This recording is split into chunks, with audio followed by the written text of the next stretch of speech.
Hello. I'm just bringing the celeriac up to the greenhouse. You can see they've germinated now. They've been down on our kitchen windowsill for the last week or so.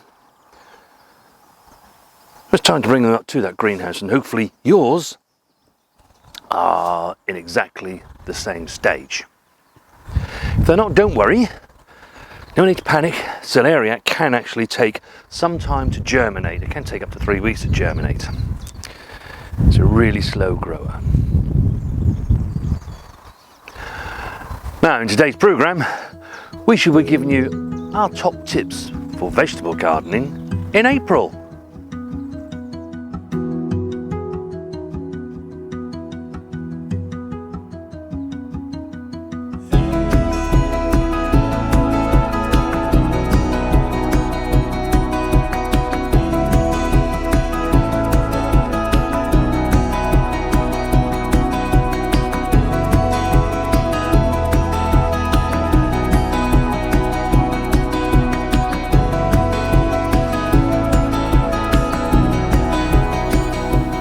April is one of those months that's hit and miss, especially with the weather.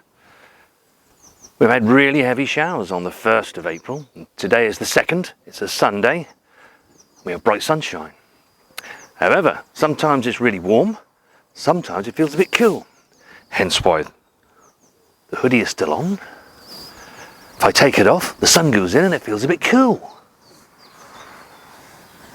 And I hear Mrs. W saying, well, if you did a bit more work around the garden, you might not be so cool. When you plant out your brassicas, if your plot is susceptible to the cabbage root fly, then place some collars around the base. And that will help to deter them laying their eggs there and then eating your plants. Broad beans. You can see our broad beans are doing really quite well, and they are actually now opening up their flowers. Now, these are a variety called Aquadulce. They will actually get up to here really in height. So one of the jobs that you need to do if you're growing a tall variety like us is to either stake them individually or place stakes at intervals and put some string around just to keep them all upright and standing. It can be quite windy during the month of April, as we all know. We get April showers, blustery showers, and that wind can, if they get tall, blow those over and snap their stalks. I have here with me one of Mrs. W's pots of herbs. This one happens to be chives.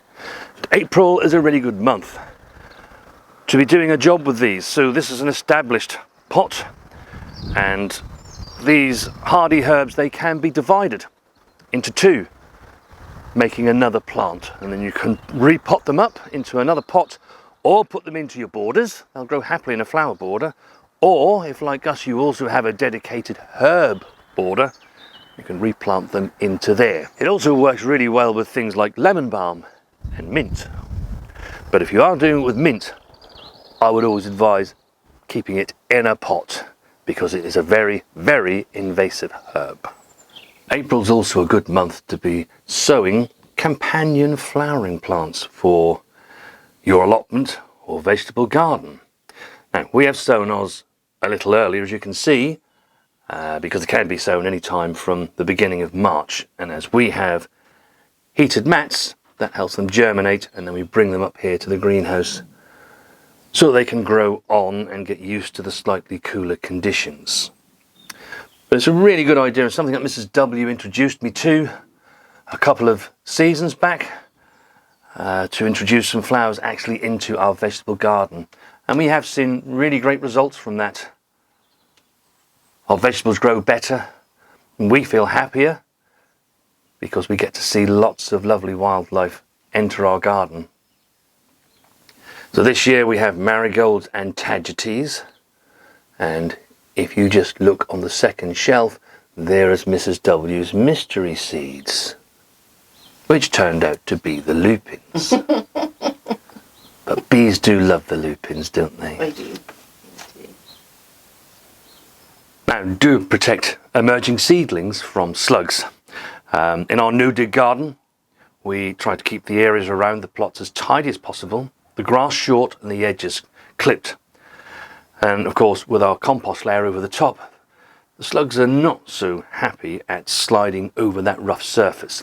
Doesn't mean to say we don't get slugs, because I can assure you that we do get slugs in this garden, but it just helps to stop them going after those tender plants that we first put out. But do keep an eye on them. Don't just rely on, I'll put the plants in and everything's fine. Do look at them. Same with these as they emerge. Just look underneath the tray and look to see if there's any slugs hiding underneath there. You can see here with this plant that it's had some damage. Luckily these have grown now. They're going to be planted out today actually into the garden.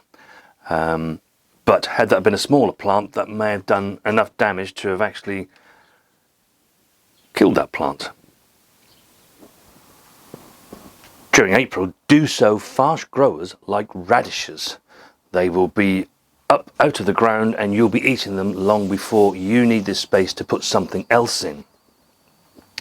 Also, you can use radish seed to sow when you are sowing or planting really slow growers in your garden. So I know there's a lot of people that like to sow their parsnip seeds, and because they take a while to germinate, they also sow some radish seeds. Those radish seeds will emerge more than likely before the parsnip seed, hence giving you a row that you can see. So as the parsnips do germinate, you'll be able to define them and think, yes, that is a parsnip and it's not a weed because it's in that row. And you'll be harvesting those over the next 5 to 6 weeks, long before those parsnips are even that big out of the ground. Everything that you sowed in March is going to be ready for pricking out sometime in April. And you can see with these tagetes we have there, they now have what we call their first true leaves. So they are ready to be pricked out and potted on. Aren't they, Mrs. W? Job for me later. Now, towards the end of April, if the conditions are right, temperatures are there and you're not getting really harsh frost, you can be looking to plant out your tomatoes, peppers and chilies into the greenhouse borders. Now, of course, you know your local weather conditions better than ourselves. We know that by the time we get to April, we really shouldn't be seeing much in the way of frosts, and the weather will hold up. And talking of the weather, on warm days, it's really warm when the sunshine is out, you do need to be checking the temperature in your greenhouse and ensuring that you open the vents and the doors on really sunny, warm days. We actually lifted our final harvest of leeks last weekend. And as you do that, whether that be leeks or brassicas usually, things such as cabbages and your sprouts as they come to their final harvest, if you're no dig like us, then you need to be spreading your compost to feed that soil in order to feed your plants for the coming season. And if you're not no dig like us, then you need to prep your ground in the way that you do. Our potatoes happen to be in this bed, and if like ours yours are planted, it's a good idea to keep cloches and fleece handy for young plants, whether they're potatoes or young cabbages or whatever you've got out in the garden, just in case a hard frost is suddenly predicted. Luckily, we tend to get our timings mostly right. Every now and again, of course, you do get caught out by the weather. Well, more than one occasion, myself and Mrs. W have had to come out here in years gone by just to roll some fleece over the top of these plants, just to keep the frost at bay. Now, your young plants grow very well at this time of the year, but also so do weeds.